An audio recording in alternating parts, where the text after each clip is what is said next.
History is rarely made by official press releases. It is made in 20-second increments in rooms where the public is never allowed to look. What occurred behind the heavy oak doors of Windsor Castle during a recent state banquet was not a minor disagreement. It was an institutional execution.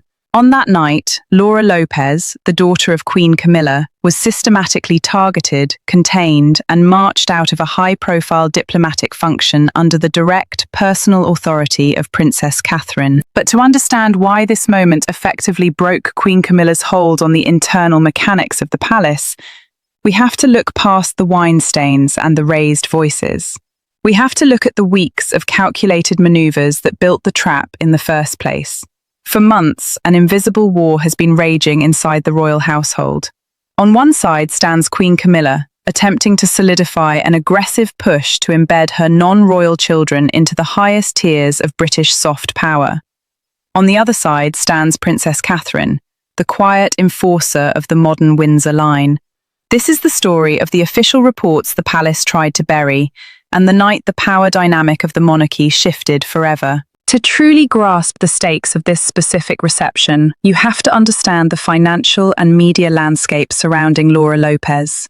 As an art curator and boutique consultant, her access to global capital has always been dependent on her proximity to the throne.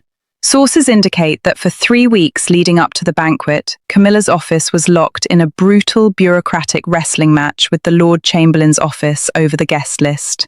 Camilla didn't fight to get Laura into that room out of motherly affection. This wasn't a casual aristocratic gathering.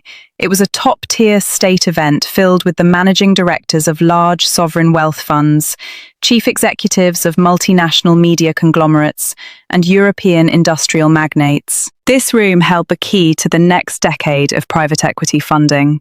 It was a multi-million-pound corporate launch, disguised as a diplomatic dinner. Laura Lopes was the product, Camilla was the broker. The plan was simple: leverage the majesty of Windsor Castle to force a captive audience of billionaires to guarantee Laura's commercial future. But a plan that relies on a human variable is always vulnerable to a crack in the foundation. Hours before the first carriage arrived, that foundation was already showing signs of rot. At exactly 6:30 p.m. inside the private apartments at Windsor, Queen Camilla was standing by a window overlooking the quadrangle. The city lights were rising, but inside the room, the atmosphere was freezing. Her phone was pressed to her face with enough force to blanch her knuckles. Laura Lopes was over 60 minutes late. In a world where arriving 30 seconds after the king is considered a severe breach of protocol, an hour is an eternity. When Laura finally answered, her voice was described by palace staff who overheard the conversation as fluid, loose, and dangerously elevated. She told her mother to relax. She dismissed the gravity of the evening. Camilla's warning was sharp enough to cut glass. There is business tonight. The people who can change your future are in this hall. Stand up straight and get here now. The line went completely dead mid-sentence. Laura had hung up on the Queen Consort of the United Kingdom. Camilla caught her own eyes in the dark window glass. Her hands were visibly trembling. She took a deep, systematic breath, reset her facial muscles into a practiced, elegant smile, and walked toward the grand reception hall. No one walking into that banquet room had any conception of what that single phone call had just cost her in peace of mind. By 8 p.m., St. George's Hall was a masterpiece of psychological management. Chandeliers operated at maximum illumination, and the long mahogany tables were set with the iconic Grand Service silver gilt plate. The ambient music was soft and intentionally forgettable, designed to mask the sounds of billionaires negotiating international trade agreements. When Laura Lopes entered, she looked immaculate.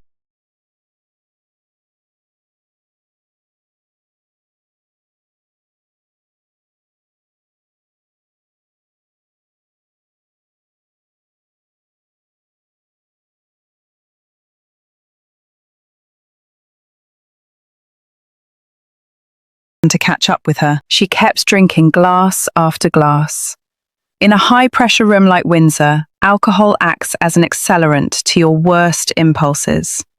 The first real crack occurred when she let out a laugh so shockingly loud that it pierced straight through the polite murmurs, causing international diplomats standing nearby to freeze mid-sentence. It was that painful window where high society decides whether to ignore a disaster or document it.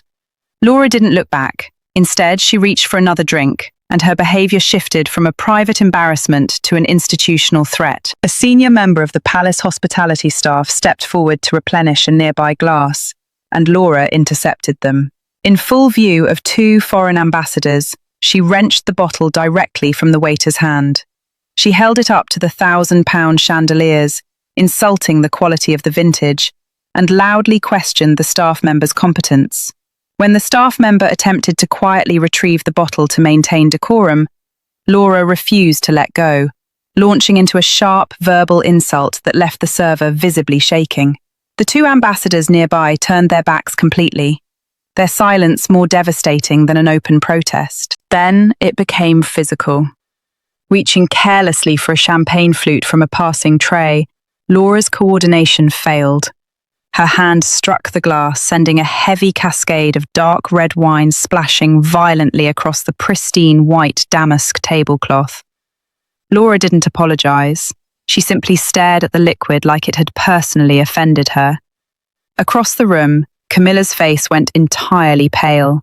The product she spent weeks trying to sell was now visibly swaying in the center of the room. This is the moment the modern monarchy took control of the situation.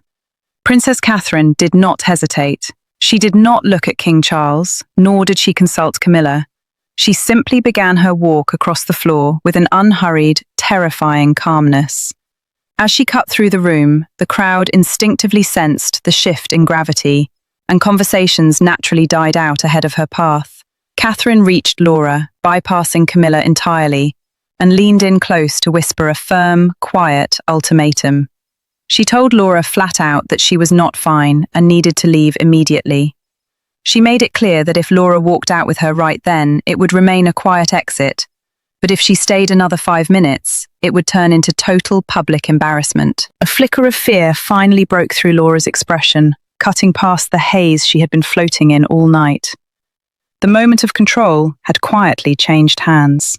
Catherine guided her by the arm through a side service door, the exit reserved for problems, not guests, right past the very media executives and investors Camilla had spent weeks trying to impress.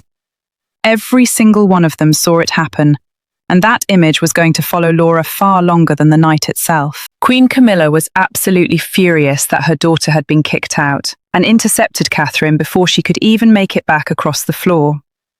Camilla caught Catherine's arm, her voice shaking with rage as she told her she had no right to do that to her daughter. Catherine did not pull away. She calmly replied that someone had to protect the family. Camilla told her she would not be lectured about her own family, but Catherine held her gaze steady, stating she was simply protecting everyone, including Laura. 2 sentences, both true, both impossible to argue with. King Charles stood a few feet away, watching his wife lose her composure in front of the world's most important diplomats. He watched her hand shoot out, and he watched her lose in real time in front of the exact people whose opinions mattered most. He didn't move a single inch to assist her. Instead, Charles turned his eyes to his senior aide and gave one single, microscopic nod toward Camilla. 2 security aides immediately closed the distance, flanking Camilla politely but formally. They told her quietly that it was time to step outside, and that her car was already being brought around, the exact phrasing palace staff use when an order needs to sound like a courtesy. Camilla looked at Charles one last time, searching for a flicker of hesitation or a sign he might stop this. It never came.